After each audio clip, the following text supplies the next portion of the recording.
going to be uncovering Peppa Pig mysteries. So first, this is the first one. You know, in here, there's a second Peppa for some reason. So there's the first one, and here's the second one. It's just so weird. Like, okay, not this. And then why is there another Peppa Pig looking through the window? It's just bugging me so much. Anyways, moving to the next one. Okay, now the next series to uncover other YouTubers. With the thing you made is always the best reward, right? Why do all characters fall down when they laugh? These are just some of the unanswered questions we have about Peppa Pig.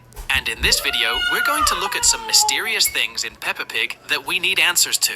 So, the first question we have is, why do all the characters fall down when they laugh? Yeah, I don't know. Can you imagine if this happened in real life? Everyone falling down while laughing. Everyone would be walking around wearing a knee pad and a helmet. But seriously, why do they fall down when they laugh? We need to know this. Is Madame Gazelle a vampire? In the episode Pumpkin Party, Madame... Okay. Yeah, I know, because that there's no reflection for Madame Gazelle, but vampires don't have wrinkles. But look, Madame Gazelle has wrinkles. Oops. Gazelle strangely did not have a reflection. Is Madame Gazelle a vampire? In the episode Pumpkin Party, Madame Gazelle strangely did not have a reflection in the mirror, which was even noticed by the narrator. She also stated in this episode that Susie's vampire costume reminded her of the olden days. Yeah, that's This caused people to theorize that Madame Gazelle was a vampire. Also, in the episode Madame Gazelle's House, there is an old Christmas tree next to Madame Gazelle's house, causing it to be wonky. Feels like a dream, feels like oh my god, why that? Why? When Mr. Bull climbs the tree to check if there are any living beings, he finds bats. Madame Gazelle says that her friends, the bats, have reminded her of the old days. Also, since the Christmas tree is very large, and Madame Gazelle had owned it since it was a little tree, this implies that Madame Gazelle could be immortal. These two episodes have spooked people out and show in a subtle way that the Peppa Pig franchise is darker than we may have expected, and that there is indeed a backstory. Moving on, Mr. Fox is one of the most suspicious characters in Peppa Pig. In one of the episodes where Grandpa Pig puts his chickens to sleep, he mentions okay, what this guy's going to say is true. I cannot correct this guy. That some animals eat at night, and when he turns to the side, Mr. Fox simply appears out of nowhere. That's really suspicious. As we all know, foxes are notorious for attacking the farms during nighttime. Yeah. So, Mr. Fox wandering around the chicken coop at night might be hinting at something. Similarly, in the episode The Police Station, this is not true, okay? So, when you see some posters outside the police station. In the poster, we can see fox symbols, one on each side. This might mean that Mr. Fox is wanted by the police because in his shop, all his items have his sticker. Okay, I can correct this. So first, when he says like the thing, it's actually not true because Mr. Fox sells everything in the world in packs of 5. So maybe the police doesn't want him and he's just wanting to they're making sure that he doesn't sell any guns or bombs or violent stuff or anything. Which closely resembles what's on the poster. This all looks very interesting despite this being funny. It might be proof that he is indeed a professional thief. And even funnier thing about all this is that we see little Freddy has a natural inclination to be a... Okay. So, in the kids' fun fair, in that episode, Mr. Fox sold everything. But if kids are in charge, it doesn't count. So, that means Freddy Fox doesn't have to arrest his own dad. When Peppa and Susie... Oh no, what has happened?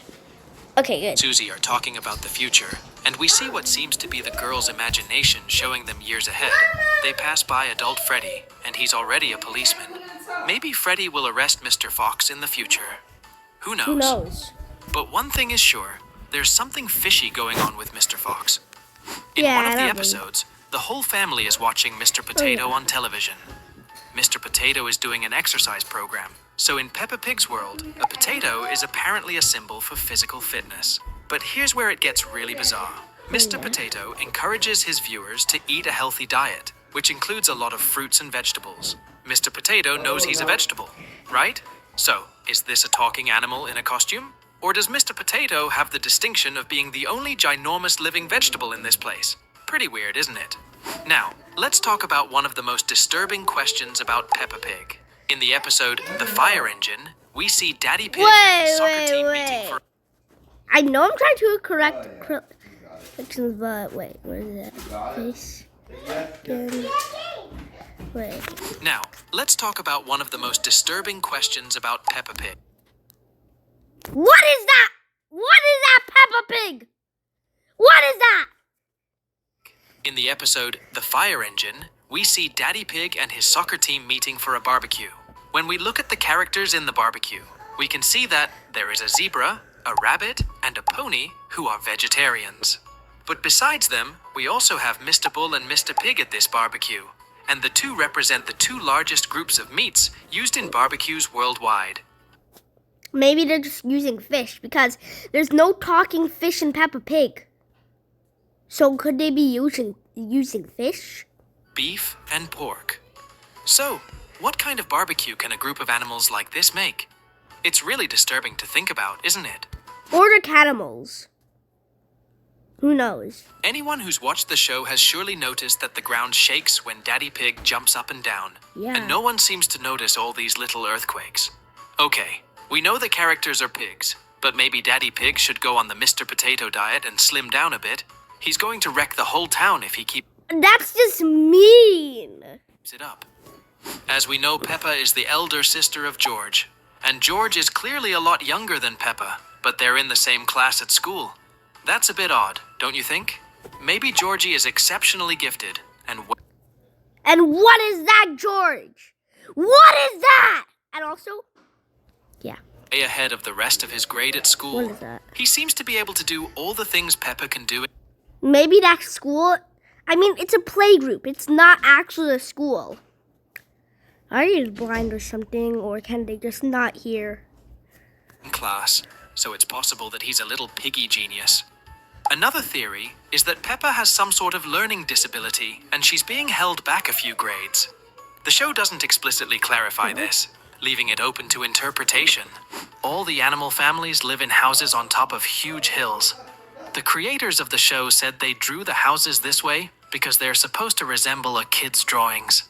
They wanted to make the show from a kid's point of view, and they just thought it would be funny to make the houses on top of super steep hills. But not everyone has a house on a hill. The rabbit family lives in a burrow inside a hill. When the rabbit kids come to Peppa's house, little Richard Rabbit cries because he's scared of the stairs. Rebecca Rabbit explains that they don't have stairs in their house. The next day, when Peppa and Georgie come over to the rabbit Okay, so, yeah. Wait, they will say something later that I'll explain better. house for a play date, they are surprised to find out that the rabbit family lives underground. They have to crawl through a dirt tunnel to get to their bedroom, and apparently all they can afford to eat are carrots, which they claim to love. So why is the rabbit family literally dirt poor? Is this town prejudiced against rabbits? This is kind of messed up. And Rabbits are supposed to live in burrows. Is this like YouTube channel dumb or something? Talking about Rabbit, let's discuss about Miss Rabbit's jobs. Why does she work so many jobs? Apparently, Miss Rabbit has been a helicopter pilot, rosary clerk, librarian, bus driver, ice cream merchant, train driver, recycling center operator, and ticket booth attendant. So, what's in those carrots? How is she able to do all those jobs? Some viewers think she might have cloned herself. It's a small town. That's how she does all the jobs. Okay, there's one supermarket, one school, one rescue service, and then yeah. So that's how she does all the jobs easily. And then in Peppa Pig Tales, for you guys that don't know Peppa Pig Tales, that is a Peppa Pig where it's like in the future. It's better. So So in Peppa Pig Tales, she might have cloned herself in Peppa Pig Tales because there's a mall. There's lots of other stuff in Peppa Pig Tales, so she might clone herself in Peppa Pig Tales. And some think this sends a message about being single versus being married. Or maybe Miss Rabbit is a workaholic to compensate for her deep feelings of oppressive sadness at the fact that she's forced to live underground in a burrow while everyone else gets a house on a hill. We're just speculating here, but it seems the system is rigged against the rabbits. One of the weirdest things about the show is that some of the animals are just normal animals, like the ducks at the park and their goldfish. Meanwhile, Peppa Pig and her friends and family all talk and have human qualities. Why is that? Why do some animals behave like humans and some behaves just like a normal animal? It's almost as confusing as that talking potato. Another unanswered question in Peppa Pig's cartoon that surely intrigues a lot is, how do the animals that would be predators feed in the world of Peppa Pig? For example, in the episode where George gets sick and the family calls Dr. Bear, and as we all know... Good, just wait. Good. Bears are one of nature's biggest carnivores. In this case, a house full of cute and succulent little pigs would be quite an opportunity for him. But of course, he is just a doctor, and went to the pig family's house just to say what everyone already knew, that George was cold.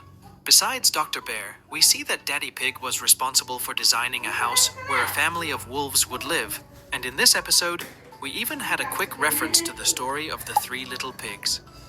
Remembering that in it, the intention of the wolf was to eat the 3 little brothers for dinner. Baba. You cannot just post. Okay, after this theory, the video is going to end. Besides these two, we can't forget about the lion and the crocodile who work at the zoo in Peppa City. We noticed that among all, the only person who was frightened by these ferocious animals was Madame Gazelle. So, the question is, what do they eat on a daily basis? After all, is it vegetables? But if they only eat vegetables and fruits, if they eat Mr. Potato or the blueberry, will they become carnivores again? Seriously, this show can be confusing sometimes. And with that, we've come to the end of the video. And as always, we'll see you all in the next video. Bye, guys.